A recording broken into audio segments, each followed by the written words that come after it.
My name is Jack Henley. I grew up on James Island, which is a little island in Charleston, South Carolina. When I began learning how to hear the voice of God, the voice of Holy Spirit. And it was during that time that He began giving me promises. And this house, this ministry is one of those promises. I just try my best to let God love them through me. And so my number one function, not just here, but anywhere I minister, just in life, as a son of God, that's who I am, is to remain in intimate relationship with the Father. That's what I do. And I say it's a job because there's a lot of distractions that would like to keep me away from being intimate with my Papa, you know. A lot of things, a lot of busy work. Not all bad. A lot of it's practical, you know, things that have to be done, you know, busy work. But they're not eternal things, you know. So, you know, this is hard to explain. I'm going to say it just because us humans, we want like A, B, C equals D, and that's just not how the kingdom works. And so what do? I worship a lot because I love to worship, and I pray, and I persevere, and God answers me, and I see the Holy Spirit move mightily, and I just want to be sensitive to Him. So when I'm sitting around with one of the men, and he tells me to look him in the eyes and tell him how beautiful they are, that I'm bold enough to look him in the eyes and be like, dude, you're beautiful, man, you know? Or when he tells me to look him in the eyes and say, I'm proud of you for lying to me and getting honest about it. You know, I look him in the eyes and I just speak that over him, you know? And when we're counseling, I just try to be vulnerable to them, to teach them vulnerability, because that's where freedom's at, right? It's in that place of vulnerability. So a lot of guys come, especially when they're really coming off the streets or coming in from active addiction, they're hardened because they've learned how to be. It's something they were taught through their experiences. So here I try to just teach them how to be vulnerable, and that it's safe to be vulnerable and it's okay to be vulnerable, and that not all your emotions are bad. It's okay to hurt. It's not a bad thing, you know. God gave you emotions on purpose, you know. So that's really my method, but I'm not great at it. I just do the best I can.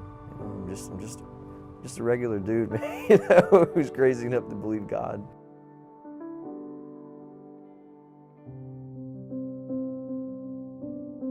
Well, whenever I left Champaign, I was living in a halfway house in Champaign, and me and one of my buddies just packed all our stuff up one day and decided to move. And we'd been up for a couple days, and I wrecked the car in Louisville. And yeah, it's a long story, but we were stuck in Louisville for about a month, living in a homeless shelter, doing drugs the whole time, drinking, you know, just being stupid. And so we were working, and we finally got enough money to get a bus ticket down here. Whenever we got down here, we got arrested like the second day we were here, and ended up getting a homeless shelter for a couple days, and then, you know, doing drugs while we were there, and then ended up living in a tent on James Island. And, you know, you'd think that would stop me, but it didn't. I was still doing drugs and drinking however much I could. Felt like I was gonna be in that position forever. You know, I felt like a piece of trash. I mean, I pretty much was. I mean, let's be honest. You know, that's how I felt whenever I looked in the mirror. I felt like a piece of trash. When you can be in that right atmosphere is the honesty that I see in people who feel broken, who feel like they have no reason to hide anymore, because they know hiding is the place, and in the dark is the place where they can't get well, that they have to be open, they have to be honest. And seeing that at AA and seeing it here that's what I see. I mean, broken people, but I'd rather be around broken people who are being honest and on their way to doing their very best to put those things behind them. At 16, I was drinking a liter of vodka when I would go out, which is just ridiculous.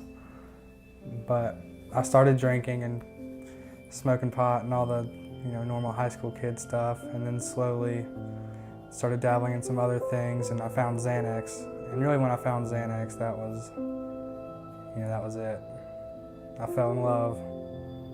At first, I felt like it was a setback, like I didn't know where I was going, but now that I've gotten sober and I can see clearly, I can see that there's nothing better that I could be doing for myself right now than what I'm doing now. And really it just gives me hope for the future. They are trying, and they deserve a chance. We all make mistakes, and they've paid the price, and now they need to have an opportunity to get back on their feet, and they're really trying. So I feel like we need to give them the opportunity and to support them in that effort and let them know that people do care, and that they can be loved even though they've made mistakes, and that they can be hired by someone if we want them to keep their lives on an up. We don't want them going like this, we want them going like this. I've learned how to really get a real relationship with God, which is what I need. Because I've tried the whole AA thing and all that crap for a long time, which is good. Don't get me wrong, AA is good. But I definitely needed something more. I needed Jesus. And this ministry's helped me find Jesus. So the other programs I had been in were solely 12-step based, and don't get me wrong, I think 12-step based programs are all well and good, but really coming in here, it was Christianity centered. So like really diving into the Bible and really understanding like what it means to be a Christian, and I mean really just living by those principles are why I'm sober today. It was really, I don't really know how to put it. Like by living these principles, it became not really about getting sober. It became being a better person and having a better life, and just naturally being sober came. This ministry is basically a story of the prodigal son to a certain extent. It's like, oh my gosh, I messed up. Oh my gosh, I want to come back, And I think it's great that Jack has been through, not to say he's great that he's been through what he's been through, but it's more like he's using his past to redeem someone's present and hopefully changing their future. And I think it's just amazing. Jack gets up at 6 o'clock every morning with us and takes us to work. Like, that's pretty crazy. I've never been to a place like that before, and that really just shows his willingness for and how much he loves this place and how much he cares about us and wants to see us do well.